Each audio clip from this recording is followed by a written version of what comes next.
pouvoir, droit et politique sont consubstantiels à toute société humaine organisée autour des valeurs qui en constituent les outils nécessaires de sa gestion ou de sa régulation dans l'objectif de l'atteinte du bien commun de ses composantes. Ils se divergent de par leur nature, mais s'entremêlent bien souvent. Ainsi, si le pouvoir peut exister dans toute société ou association humaine, le pouvoir politique qui nous préoccupe ici est intimement lié à l'État. Appliqué à l'État et au pouvoir politique institutionnalisé, l'ordre juridique n'est rien d'autre que la Constitution, justement appelée droit politique. Il est dès lors important de situer ces trois concepts dans leur origine pour saisir les relations qu'elles peuvent entretenir dans la société politique caractérisée par l'essor du constitutionnalisme dans son principe fondamental de limiter le pouvoir politique. En réalité, il est question de mettre en rapport le pouvoir politique et le droit. On comprend ainsi mieux l'importance de cette dialectique entre droit et politique telle qu'elle est ressort des termes de référence du présent séminaire.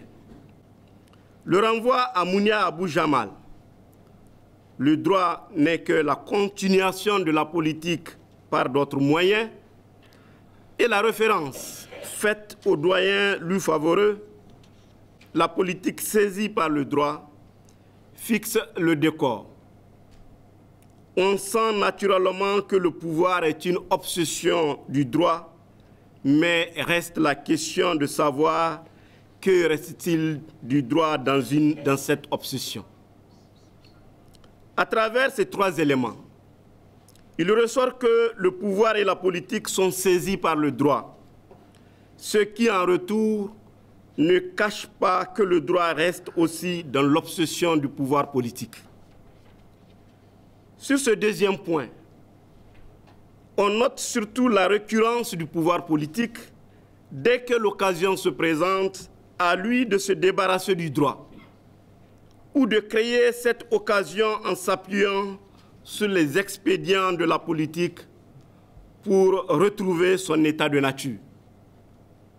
Ce phénomène traduit ce que la doctrine africaine qualifie de pathologie constitutionnelle qui révèle la tension qui existe, notamment entre le droit et le pouvoir politique. Elle se manifeste essentiellement par le bouleversement des règles de dévolution du pouvoir, le repositionnement institutionnel de certains organes de l'État, le renforcement des pouvoirs d'une institution au détriment d'une autre et la mise entre parenthèses de la protection des droits et libertés.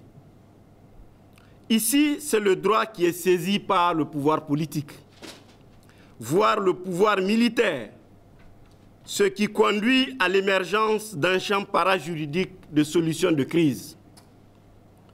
Nous sommes ainsi dans un mouvement pendulaire de l'horloge, du pouvoir politique saisi par le droit et du droit saisi par le pouvoir politique. En d'autres termes, la juridicisation du pouvoir politique et la politisation du droit.